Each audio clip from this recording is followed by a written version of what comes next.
Hello friends, for standard 7th, today we are going to learn new topic number 8, static electricity. आज आपण स्थितिक विद्युत याविषयी माहिती पाहणार आहोत. Do you have experience of the instance given below? What is the cause of these effects?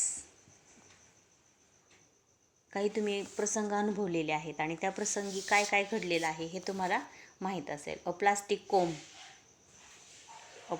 Kom or ruler rubbed on dry hair attracts pieces of a paper. आपण जेव्हा प्लास्टिकचा कंगवा किंवा मोजपट्टी कागदाच्या केसांवरती घासतो आणि नंतर त्याला कागदाच्या तुकड्यांना ते आकर्षित करतं, म्हणजेच त्याच्यामध्ये एक प्रकारचं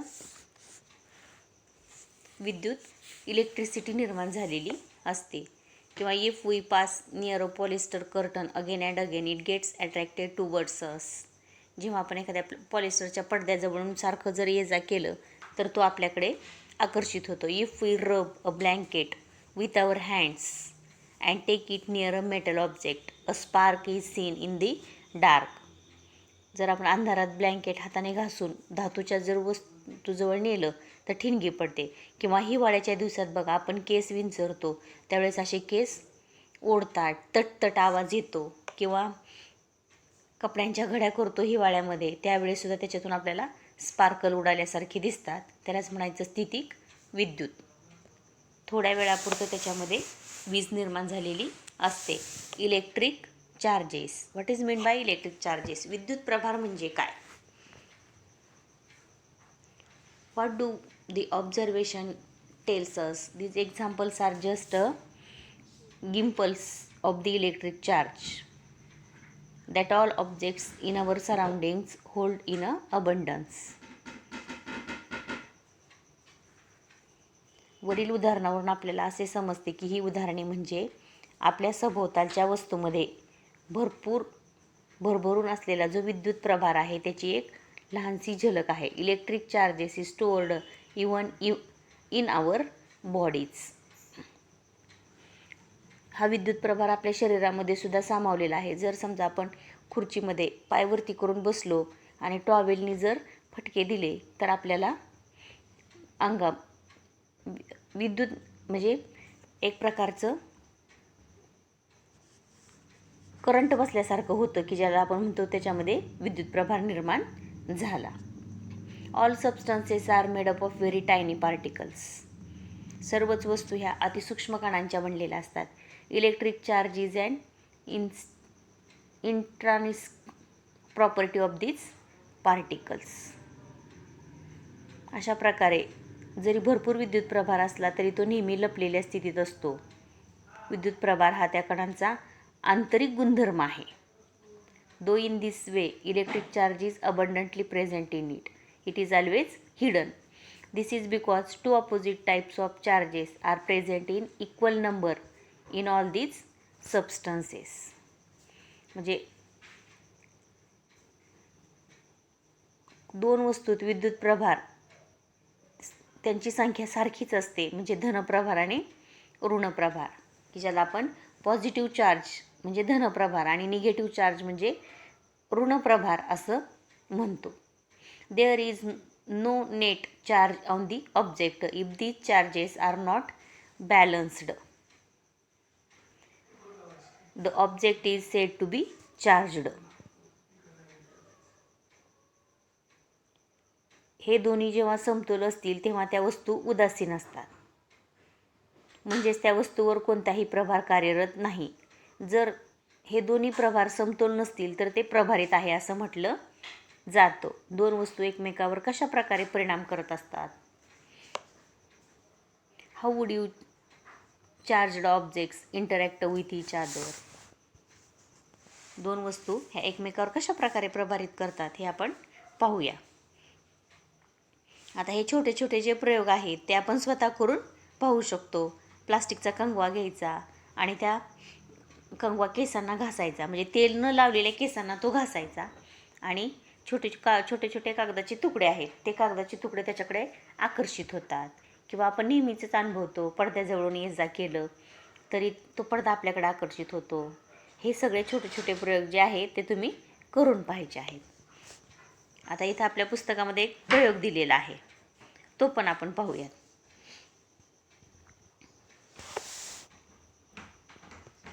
रब glass rod and plastic rod. Rub one end of the glass rod against a silk cloth.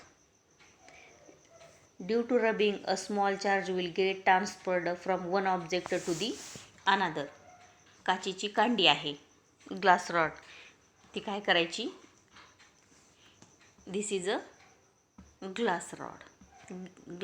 काचेची कांडी आहे ती रेशमी कपड्यावरती घासायची आणि घर्षण प्रक्रियेमुळे थोडासा प्रभार त्याच्यामध्ये एका वस्तूवरून दुसरीवर जाईल, त्यामुळे त्या दोन्ही वस्तू काहीशा प्रमाणात प्रभावित होतात.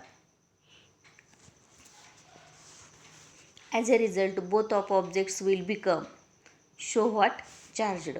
Suspended this rod freely in the air with the help of thread. अशा प्रकारे हा ग्लास रॉड आहे तो हवेमध्ये तरंगता बांधायचा आहे दोऱ्याच्या साहाय्याने.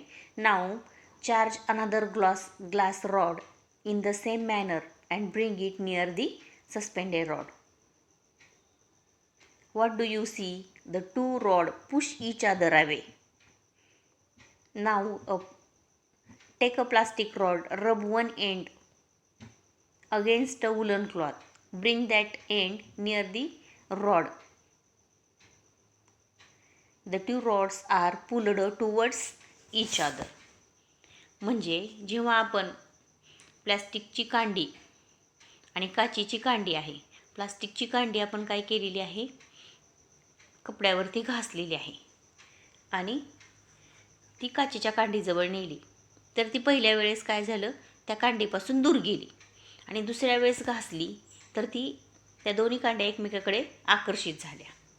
मग असं का झालं? Two rods carrying similar charges push each other. This is called repulsion. Two rods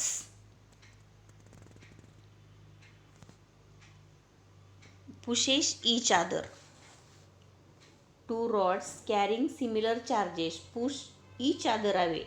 This is called repulsion. त्याला म्हणायचं प्रतिकर्षण. जेव्हा दोन रॉड असतात ते एकमेकांपासून दूर ढकलतात तेव्हा त्यांच्यामध्ये प्रतिकर्षण हा गुणधर्म येतो. आणि दुसऱ्या प्रयोगावरून असं समजलं की फेन learned from the second experiment, rod carrying opposite types of the charges get pulled each other. This is called attraction. म्हणजे विजातीय विद्युत प्रभार जेव्हा एकत्र आले तेव्हा त्यांच्यामध्ये आकर्षण झालं. म्हणजे जेव्हा positive charge and negative charge जर एकत्र आले तर ते एकमेकांमध्ये अट्रॅक्शन घडून येतं आणि निगेटिव्ह चार्ज आणि दुसराही निगेटिव्ह चार्ज जर एकत्रित आले तर त्यांच्यामध्ये रिपल्शन घडून येतं. Scientist Benjamin Franklin named the electric charge positive charge and negative charge. आणि त्यालाच बेंजामिन फ्रॉकलिन या शास्त्रज्ञाने त्यांना धनप्रभार आणि ऋणप्रभार अशी नावं दिलेली आहेत. What is the origin of electric charge? We are going to learn about the origin of the electric charge. विद्युत प्रभाराचा उगम कुठे होतो? All the substances are made up of particles. All these substances are made up of particles and these particles are ultimately made up of very tiny atoms. सर्वच पदार्थ हे कणांचे बनलेले असतात. All substances are made up of particles and particles are ultimately made up of tiny atoms. सर्व पदार्थ हे कणांचे बनलेले असतात आणि कण हे अंतिमतः अतिसूक्ष्म कणांचा बनलेला असतो.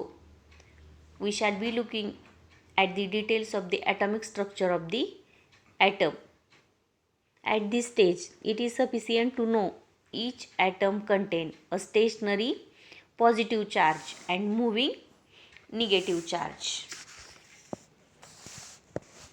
Stationary positive charge and moving negative charge. प्रत्येक अणूमध्ये स्थिर असा हा धनप्रभार असतो आणि मूविंग म्हणजे फिरता ऋणप्रभार असतो. ऋणप्रभार काय होतो, घर्षणाच्या वेळेस एका वस्तूकडून दुसऱ्या वस्तूकडे ट्रान्सफर होतो, पण धनप्रभार ट्रान्सफर होत नाही. These two charges being perfectly balanced, an atom is electrically neutral. जेव्हा हे दोन्ही प्रभार संतुलित असतात, म्हणजे समजा ऋणप्रभार 3 आहेत आणि धनप्रभार 3 आहेत. इथं आपल्या पुस्तकामध्ये न्यूट्रलचं उदाहरण दिलेलं आहे. एक्झाम्पल इथं बघू शकता तुम्ही. इथं हे 3 पॉझिटिव्ह चार्ज आणि 3 निगेटिव्ह चार्ज आहेत आणि इथं पण पॉझिटिव्ह आणि निगेटिव्ह. अशा प्रकारे जर दोन्ही सेम चार्जेस असतील तर ती वस्तू ही न्यूट्रल असते. All objects are made up of atoms. All objects are made up of atoms. सर्व वस्तू ह्या अणूंच्या बनलेल्या असतात. Which means that they are electrically neutral. Which means they are electrically neutral म्हणजे विद्युतदृष्ट्या त्या उदासीन असतात. बघा, लक्षात घ्या की सर्व वस्तू ह्या अणूंच्या बनलेल्या असतात. All objects are made up of atoms. That means they are electrically neutral. How do objects become electrically charged? When we rub the objects with each other, objects become electrically charged. For this some reason, balance of electrically neutral atoms get disturbed. विद्युतदृष्ट्या उदासीन असलेल्या अणूमधील प्रभारांचे काही कारणांनी संतुलन बिघडते. बघा, when we rub the objects with each other, जेव्हा आपण दोन वस्तू एकमेकावर घासतो. when certain objects are rubbed against each other, negatively charged particles on one object go to the other object. when we rub two objects with each other, negatively moving charges transfer another object. जेव्हा आपण दोन वस्तू एकमेकावर घासतो तेव्हा चल असलेला ऋणप्रभार आहे तो एका वस्तूवरून दुसऱ्या वस्तूवर जातो. The objects to which they go becomes negatively charged. The objects to which they go becomes negatively charged due to excessive negative charges. Similarly, the objects from which negatively particles go away becomes positively charged because deficiency of negative charges. म्हणजे ज्या पदार्थामधून निघून दुसरीकडे जातात तो पदार्थ हा positive charge होतो आणि ज्याच्याकडे जातात निगेटिव्ह चार्ज तो पदार्थ हा निगेटिव्ह होतो, ऋणप्रभारित होतो. It means that of the two objects being rubbed, one becomes positively charged and other becomes negatively charged. म्हणजेच घासल्या जाणाऱ्या वस्तूपैकी एक वस्तू ही धनप्रभारित होते आणि दुसरी वस्तू ऋणप्रभारित होते. आता बघा, आपल्याला एक प्रयोग करून पाहायचा आहे. मटेरियल्स बघा, त्यासाठी काय काय साहित्य लागतंय. Paper, polythene, nylon cloth, cotton cloth, silk cloth etcetera.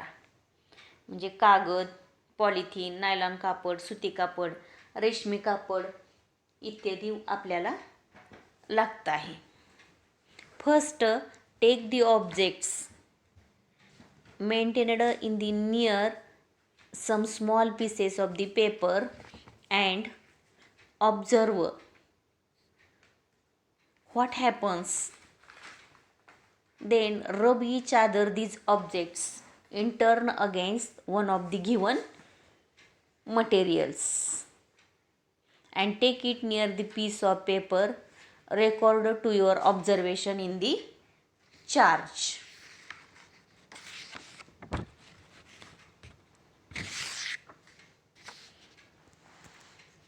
आपण कागद, पॉलिथिन बॅग, नायलॉन कपडा, सुती कापड, रेशमी कापड इत्यादीमध्ये हे प्रयोग करून पाहणार आहोत.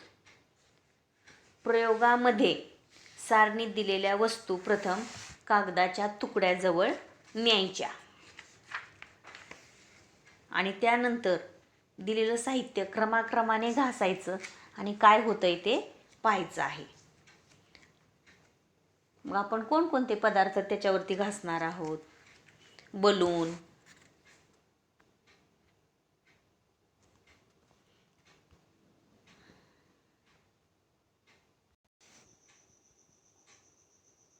here we are going to perform a experiment using material like paper, polythene, nylon cloth, cotton cloth, silk cloth, etc. आपण कागद, पॉलिथिन बॅग, नायलॉन कापड, सुती कापड इत्यादीच्या साह्याने एक प्रयोग करून पाहणार आहोत. मटेरियल्स युज्ड फॉर रबिंग, घासण्यासाठी आपण काय काय वापरणार आहोत? Balloon, ball pen, refill, eraser, wooden ruler, steel spoon, copper strip. Whether paper pieces get attracted, yes or no. Does object get charged, yes or no. मग सुरुवातीला आपण पहिल्यांदा काय घ्यायचं? बलून, आणि तो काय करायचा? घासायचा आणि पाहायचं आणि त्याच्याजवळ कागदाचे तुकडे आणायचे. प्रत्येक वस्तू जर घासली आणि त्याच्याजवळ जर कागदाचे तुकडे आणले तर काय होईल? प्रत्येक वस्तूकडे कागदाचे तुकडे आकर्षित होतील. म्हणून आपण त्यांना सगळ्यांना काय म्हणायचं? Yes. And does the objects get charged, इथं पण काय येणार आहे? Yes. Repeat this procedure with each of the given materials, आणि हीच प्रक्रिया आपण पुन्हा पुन्हा प्रत्येक वस्तू वापरून पाहायची आहे. Always remember this, each atom is electrically neutral. Listen, each atom is electrically neutral. प्रत्येक अणू हा विद्युतदृष्ट्या उदासीन असतो. It has equal amount of positive and negative charge. It has equal amount of positive and negative charges. त्याला समप्रमाणात धन आणि ऋण प्रभार असतात. If for some reason negative charge decreases, atom becomes positively charged. आपण वरतीच प्रयोग पाहिलेला आहे. काही कारणाने जर ऋण प्रभार कमी झाला तर ती वस्तू आपोआपच पॉझिटिव्ह चार्ज होते. यूज युअर ब्रेन पॉवरमध्ये एक प्रश्न आहे. Do all the objects get charged by rubbing? Yes, all the objects get charged by rubbing each other.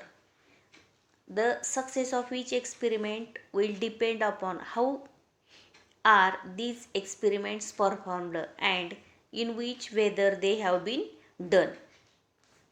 म्हणजे आपण तो प्रयोग कशा प्रकारे केला आहे आणि तो कशा प्रकारे आपण सादर करतो त्याच्यावरती ऑब्जेक्टमध्ये चार्ज येणं डिपेंड करतं आहे. अशा प्रकारे आपण आजच्या तासाला स्टॅटिक इलेक्ट्रिसिटीमध्ये पॉझिटिव्ह चार्ज, निगेटिव्ह चार्ज कशा प्रकारे क्रिएट होतात ही माहिती पाहिलेली आहे. पुढच्या तासाला आपण असेच एक दोन प्रयोग करून पाहणार आहोत. पॉझिटिव्ह चार्ज कोणाला म्हणायचं, निगेटिव्ह चार्ज कोणाला म्हणायचं हे आपण पाहिलेलं आहे. What is mean by electric charge हे सुद्धा पाहिलेलं आहे. अशा प्रकारे आजच्या तासाला आपण इथंच थांबणार आहोत. पुन्हा पुन्हा वाचून बघा आणि समजून घेण्याचा प्रयत्न करा. धन्यवाद.